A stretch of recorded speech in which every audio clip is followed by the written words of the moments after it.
guys, welcome to Dad to Dan. In these episodes you will learn 1. How to present your product or service in a face-to-face sales call. 2. How to effectively use sales aids, brochures, product samples, or even what to do if you don't have any at all. And 3. This is part of our series on the perfect sales call. So follow the link below and you'll be able to see the whole video stream. So this is going to be a series of 5 short videos. The first video is going to be the basics, what you need to do, what your thinking needs to be about when you do a face-to-face sales presentation. The second video will be on when you use a sales aid. The first one will be a brochure. How do you effectively use a brochure to add some colour and some visuality to the presentation?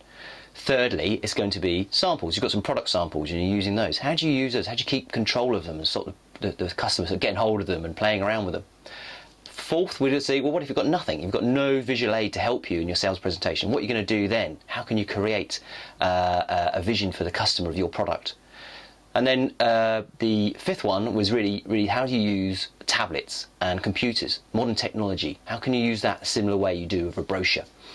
Now, these are all separate videos. You can pick the one you want by clicking on the link here, or just run this one and they'll all run concurrently and you can listen to them all. Cheers.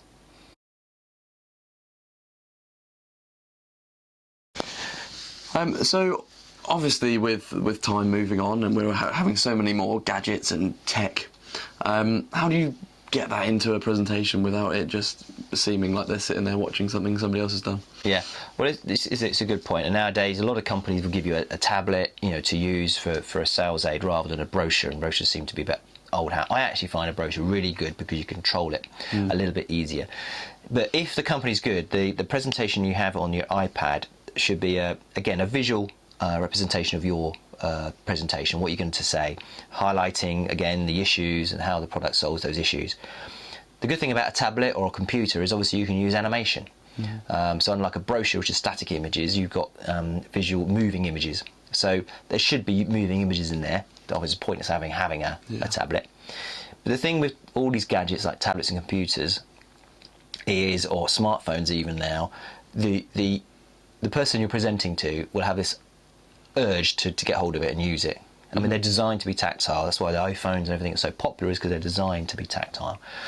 So what you have got to be conscious of, and hopefully your marketing team will be it as well, or if you designed it yourself, design it so at the end there's a slide or a bit that you can give to the customer to use, so they can actually start using it at the end.